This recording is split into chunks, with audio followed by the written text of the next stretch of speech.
Assalamualaikum warahmatullahi wabarakatuh. Perkenalkan, nama saya Yuhan Salahuddin, NIM K1A2 18093, mata kuliah PPC Olahraga. Saya ingin menjelaskan sedikit tentang resusitasi pulmonari. Pengetahuan dasar dan pelatihan resusitasi jantung paru-paru atau CPR yang tepat dapat menjadikan siapapun bisa membantu menyelamatkan korban henti jantung mendadak. Ilmu bermanfaat ini juga mampu memperpanjang kesempatan hidup korban. Dr. Jeti RH Sediawan SPJP mengatakan bahwa pertolongan dalam golden period terhadap korban henti jantung dapat membantu resiko hidup korban lebih tinggi dan terhindar dari rusaknya jaringan otak. Dalam kondisi henti jantung dimanapun, korban berhenti bernapas dan tidak sadar. Diperlukan pertolongan CPR antara 0 hingga 10 menit pertama untuk menghindari kerusakan jaringan otak. Ucap Dr. Jeti dalam acara diskusi dan pelatihan CPR. Namun untuk melakukan teknik-teknik CPR diperlukan pemahaman dan pelatihan dari orang-orang yang memiliki lisensi. Selain itu, ada beberapa langkah yang harus dilakukan seperti penjelasan Fani Purbayu, seorang instruktur first aid di Paramedis Medis One. Pemberian CPR ini dikenal dengan singkat DRCAB.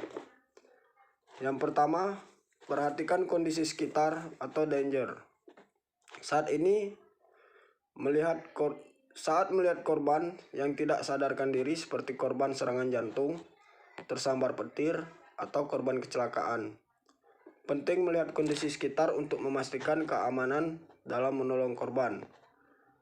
Perhatikan apakah kondisi sekitar aman bagi korban, si penolong, dan orang lain yang berada di sekitar.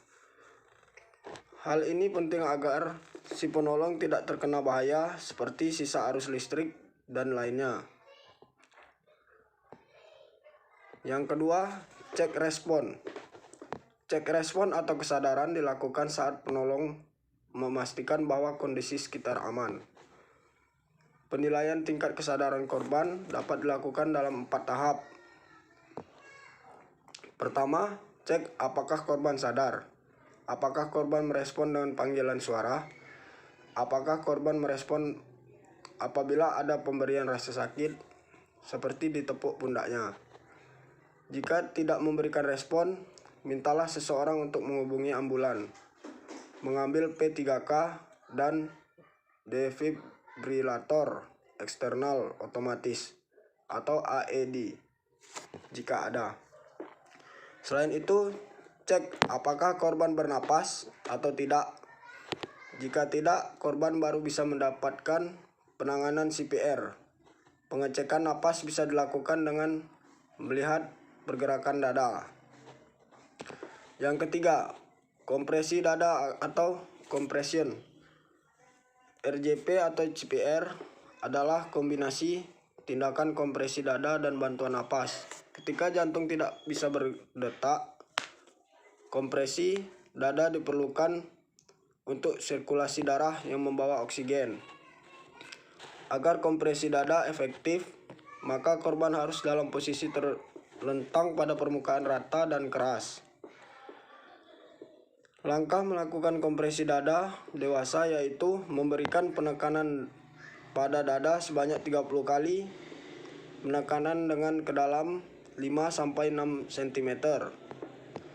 Lokasi penekanan berada dalam pertengahan dada, yaitu di bawah tulang sternum. Yang keempat, jalan napas atau airway. Setelah memberikan 30 kali kompresi dada, buka jalan napas dengan menggunakan cara meletakkan satu tangan di dahi korban dan mengadahkan kepala korban.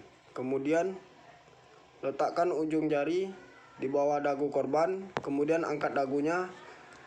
Posisi ini akan mempertahankan jalan napas tetap terbuka. Yang kelima, berikan bantuan napas atau breathing.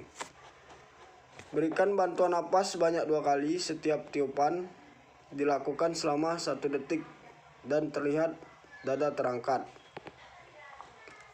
Baiklah, hanya segitu yang saya sampaikan. Lebih dan kurangnya saya mohon maaf. Assalamualaikum warahmatullahi wabarakatuh.